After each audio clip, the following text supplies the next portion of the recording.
Halo semuanya, perkenalkan, nama saya Dava Arya dengan NIM 106.623.080. Pada kesempatan kali ini, saya ingin mempresentasikan tugas mata kuliah Estetika dan Sejarah Komunikasi Visual. Dalam tugas ini, saya memilih 4 karya seni yang menurut saya menarik untuk dianalisis lebih dalam, yaitu Liberty Leading the People, Kids See Ghosts, A Flood on Java, dan Nyi Roro Kidul. Tapi sebelum kita masuk ke pembahasan karya-karyanya, saya mau sedikit menjelaskan pendekatan yang saya gunakan untuk menganalisis, yaitu berdasarkan teori estetika dari Edmund Burke Feldman.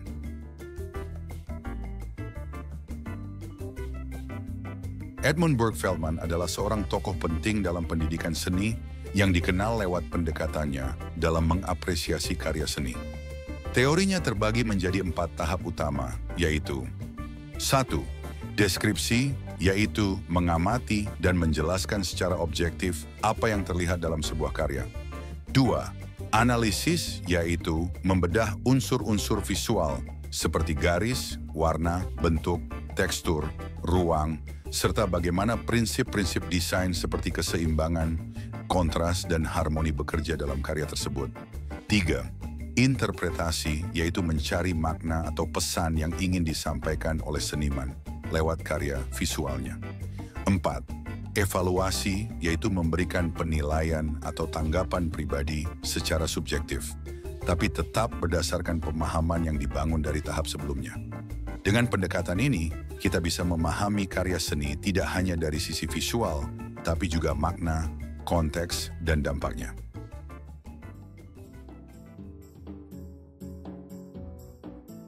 Karya pertama adalah Liberty Leading the People, karya Eugène Delacroix. Ini adalah lukisan ikonik yang menggambarkan semangat revolusi Prancis tahun 1830. Tokoh sentralnya adalah Liberty, seorang wanita yang digambarkan membawa bendera sambil maju memimpin rakyat yang memberontak. Gerakan tubuhnya, arah bendera, dan posisi tokoh-tokoh lain menciptakan kesan dinamis dan dramatis. Warna-warna hangat seperti merah, kuning, dan coklat menciptakan suasana tegang dan penuh semangat. Liberty sendiri dilukis lebih besar dari tokoh lain untuk menekankan simbolismenya sebagai pemimpin revolusi. Secara komposisi, meskipun asimetris, lukisan ini tetap seimbang. Elemen-elemen visual seperti senjata, bangunan, dan ekspresi wajah, semuanya mengarahkan perhatian ke Liberty. Karya ini menggambarkan kekuatan simbolis rakyat dalam perjuangan, sekaligus memperlihatkan kaos dan harapan dalam satu frame.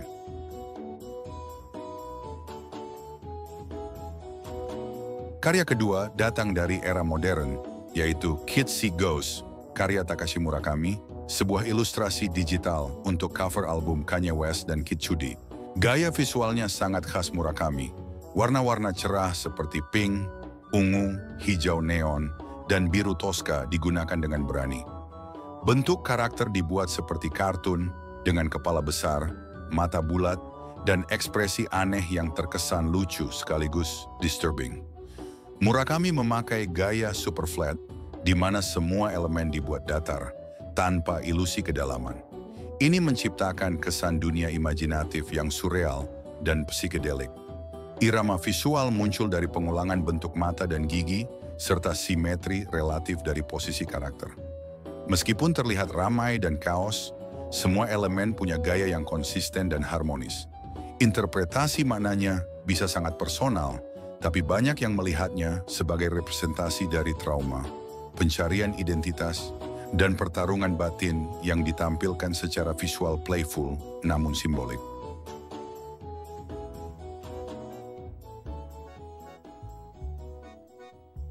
Karya ketiga adalah Banjir di Jawa, karya Raden Saleh, dilukis tahun 1865. Ini adalah lukisan yang sangat dramatis dan emosional, menggambarkan bencana alam di tanah Jawa. Air bah yang deras, badai di langit, manusia dan hewan yang berlarian panik, semuanya digambarkan dalam gerakan yang intens. Garis-garis swirling memperkuat kesan kekacauan. Warna-warna gelap seperti coklat, biru tua, dan abu-abu membangun suasana tegang, sementara warna merah dan putih muncul sebagai highlight emosional. Ruang digambarkan dengan kedalaman yang kuat. Latar depan diisi oleh manusia dan binatang, sementara latar belakang penuh awan dan kilat. Irama visual terlihat dari alur gerakan tubuh dan aliran air yang menciptakan semacam gelombang berulang. Semua elemen visualnya menyatu untuk menyampaikan satu pesan, kekuatan alam dan perjuangan manusia untuk bertahan. Ini bukan sekadar lukisan realistik, tapi juga punya makna simbolik tentang ketidakberdayaan dan keberanian.